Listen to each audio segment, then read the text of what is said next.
बिस्मिल्लाहिर्रहमानिर्रहीम। नाज़रीन इकराम, अस्सलाम वालेकुम। इंतहाई ख़ास वीडियो के साथ हाजिर हुआ हूँ क्योंकि आज सुबह के डेली टाइम्स पाकिस्तान में मेरा एक आर्टिकल छपा है, defining faith for all religion.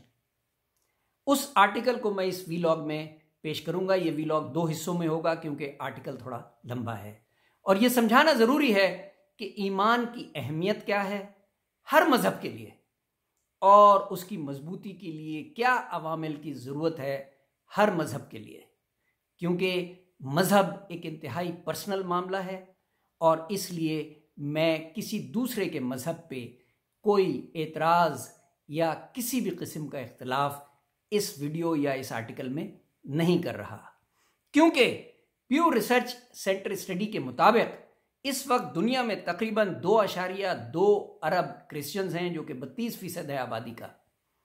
मुसलमान तकरीबन 23% यानी 1.6 अरब के करीब हैं। उसके बाद 15% कोई तकरीबन 100 करोड़ के करीब जो है वो हिंदूज हैं और फिर 50 करोड़ के करीब बुद्धिस्ट हैं। इस तरह दुनिया में हर मज़हब के लोग रहते हैं और उनकी तादाद मुख्तलिफ है, लेकिन चूंकि मसला इंतहाई ज़ाती है और इसका ताल्लुक दिल, दिमाग और सोल से है, इसलिए सबसे पहले नज़र डालें कि अल्लाह ताला का हुक्म क्या है। सूरह अनाम 108 अल्लाह ताला ने फरमाया कि believers do not say bad words against the idols lest they in their hostility and ignorance say such words against God. किसी के खुदा को बुरा ना कहो वरना गुस्से में आके वो तुम्हारे खुदा को बुरा कहेगा। और फिर सूरह अल काफिरून 109.6 लकुम दीनुकुम वलिय दीन, तुम मेरा मजहब नहीं मानोगे, मैं तुम्हारा मजहब नहीं मानूंगा, तुम्हें तुम्हारा दीन मुबारक हो, मुझे मेरा दीन मुबारक हो। जब अल्लाह ताला ने इतनी क्लैरिटी के साथ ये बात कह दी तो फिर मज़हब में इख्तिलाफ क्यों है?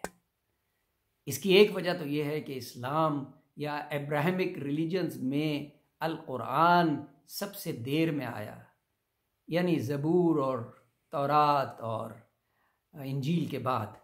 तो इसलिए एक इनहेरेंट किस्म की हॉस्टिलिटी आप समझ लें या प्रेजुडिस है क्रिश्चियंस में और ज्यूज़ में और हिंदूज़ में, क्योंकि ज़्यादातर मुसलमान इन्हीं मज़ाहिब से निकल के आए थे। उसको अगर हम एक तरफ रखें तो उसके बाद कोशिश करता हूं कि मैं फेथ को डिफाइन कर सकूं आपके लिए। अंग्रेजी का ये लफ्ज़ इंतहाई अहम है।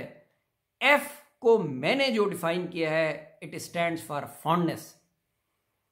आपका खुदा जो भी हो, यह आपका ज़ाती मामला है, लेकिन लाजिम है कि वो आपको उससे इश्क हो, तभी आपका ईमान मजबूत होगा। दूसरा है, लेटर है A, allegiance, total commitment, total loyalty. अगर आपको अपने खुदा पे भरपूर एतमाद नहीं है और आप उसके साथ इश्क नहीं करते, टोटल कॉन्फिडेंस उस पर नहीं रखते, टोटल लॉयल्टी उसके साथ नहीं है, आपका ईमान मजबूत नहीं हो सकेगा। तीसरा लेटर था आई, इंटीमेसी। आपने हर हाल में अपने खुदा से, जिसको भी आप खुदा मानते हैं, उसके साथ आपने 1 to 1 एक लिंक एस्टेब्लिश करना है हार्ट एंड सोल का, तभी आप उससे कम्युनिकेट कर सकेंगे। चौथा लेटर था टी, ट्रूथफुलनेस। हमारा ईमान है मुसलमानों का कि अल्लाह तो दिलों के भेद भी जानता है, इसी तरह आपका ईमान अपने खुदा पे होगा कि वो सब जानता है, इसलिए ज़रूरी है कि आप उसके साथ सच बोलें। और आखिरी लफ्ज़ है होपफुलनेस, एच, इसलिए कि उम्मीद पे दुनिया कायम है। अल्लाह ताला ने कुरान हकीम में कहा है, दुआ मांगो तो इस उम्मीद के साथ कि मैं इंशाअल्लाह उसे पूरा करूंगा। आज की वीडियो में मैंने आपको फेथ डिफाइन किया है। आइंदा वीडियो में मैं इंटरफेथ हार्मनी के लिए कुछ स्टेप्स बयान करूंगा, जिनको फॉलो करके दुनिया से नफरत को कम किया जा सकता है। अगर कोई कहे कि ये मिट नहीं सकती तो मैं मान लूंगा, लेकिन कम ज़रूर किया जा सकता है। आपका बहुत शुक्रिया। अल्लाह हाफ़िज़।